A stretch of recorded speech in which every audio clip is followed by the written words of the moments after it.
నరసింహస్వామి జయంతి సందర్భంగా మరి మన గ్రామంలో స్వామివారు పుట్టలో ఉద్భవించాడు అంటే పుట్టలో నుంచి పుట్టినాడు కాబట్టి ఫస్ట్ రోజు మొట్టమొదటిగా మంగళవారం రోజు మంగళకరమైన రోజు నాగేంద్రుడికి పూజ చేయాల్సిన మంగళవారమే కాబట్టి ఆ భగవంతుడి దయ వల్ల వారం కూడా మంగళవారం కలిసి వచ్చింది. మంగళవారం నాడు వల్లి దేవసేన సమేత సుబ్రహ్మణ్యేశ్వర స్వామి కళ్యాణ మహోత్సవం అంగరంగ వైభవంగా బ్రహ్మాండంగా జరగబోతున్నది.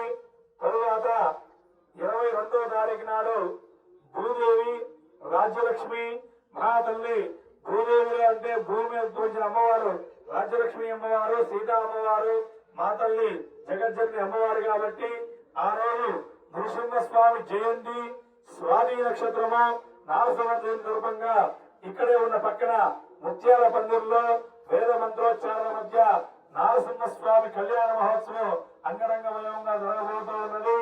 అదే రోజు సాయంత్రం మీ అందరి చేత మహిళల చేత అమ్మవారి కుంకుమార్చన కార్యక్రమం ఉన్నది.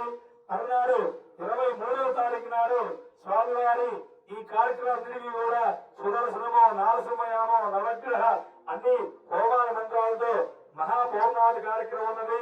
తరువాత రోజు కూడా సాంస్కృతిక కార్యక్రమాలని చెప్పి మన దేవాలయాలు ఏర్పాటు చేశారు. స్వామికి రాజలక్ష్మి అమ్మవారికి గోవింద గోవింద గోవింద గోవింద.